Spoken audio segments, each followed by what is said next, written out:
Hey guys, Jafar here with another Rust Tutorials video, and in this video I'm going to be talking about red towns, monuments, and loot.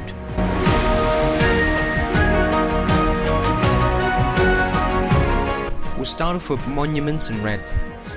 The difference between monuments and red towns is that the sphere, the satellite, and I would say the airfield is a monument, and the red towns are the towns full of buildings and loot that spawn within them. We'll start off with the red towns, as there is 4 different red towns around the map. We'll start off with the train yard.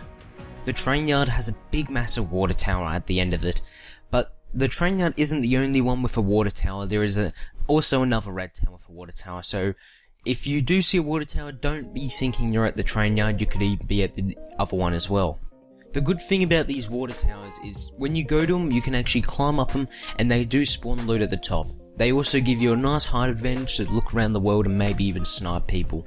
At these new red towns, there is underground systems, which means you can find entrances to the tunnels or little holes in the ground where you can go down a ladder and explore the underground. There will be loot spawning like crates and barrels, and you want to watch out because there could be people lurking in them as well.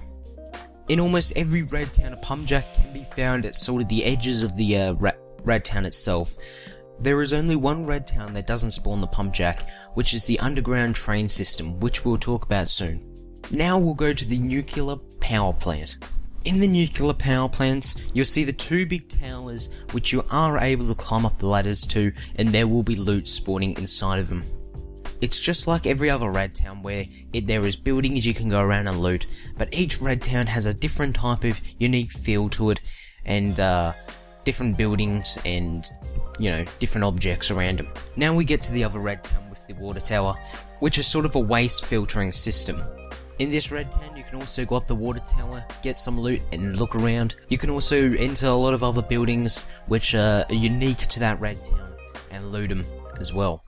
I know you're also able to go into the circular waste filtering machines. You can enter them and look around, which is pretty cool. Now for the last red town, we get to the underground train system. This is personally my favourite. It has an eerie feel when you actually walk down inside the buildings underground. It would be an awesome place to go around shooting people, having a PvP fight, so that's why I like it the best.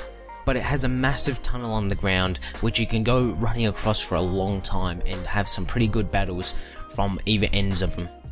So in the tunnel you can enter these rooms, like I said, there'll be loot spawning inside of them and also all around the actual tunnel itself.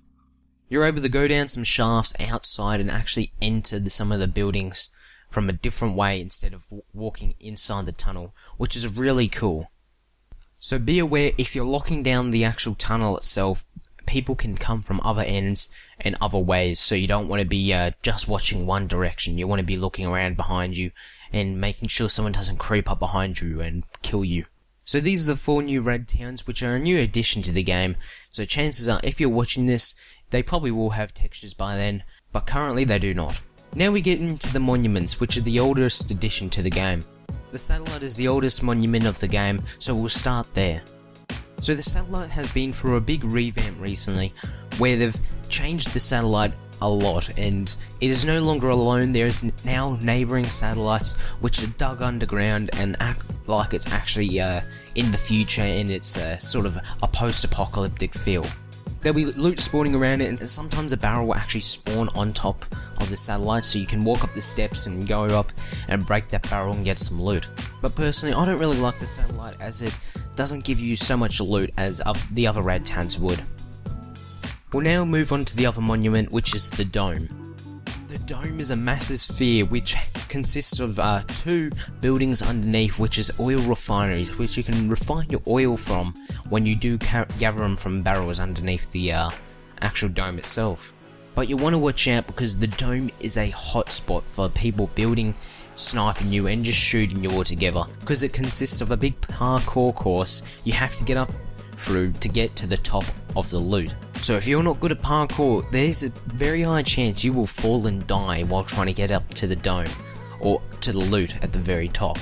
There'll be crates scattered around the whole dome inside of it when you do enter in, and it is really rewarding because you will get sometimes weapons from bolt actions, AKs, Thompsons, which you really do need. If you do manage to make the parkour course though and get to the top, all the loot's yours. There will be many crates that spawn at the very top, which, like I said, can consist of a lot of weapons and a lot of materials that will help you in the game. Now the last monument we want to talk about is the Airfield. The Airfield consists of 3 hangars, which has a little building at the end of them, which does spawn a oil refinery in it. There'll be barrels littered around the airfield for your enjoyment, and there'll also be a lot of crates inside the airfield if it hasn't been taken already. In one of the hangars you will find a research table, which we will talk about in another episode, but is really useful to know. In the smaller building to the left of the airfield, you will be able to find crates like I said as well, and the oil refinery, which is really useful to have because there is oil barrels that do spawn around the airfield. But once again, just like the dome, the airfield is a hot spot for people building and shooting you. So you want to watch out around there, because there is a high possibility you will be shot, or maybe even killed. So this has been part 1 of the Red Towns and Loot tutorial. Next part we'll be talking more about loot barrels and where to find them. So thank you for watching and see you in the next part.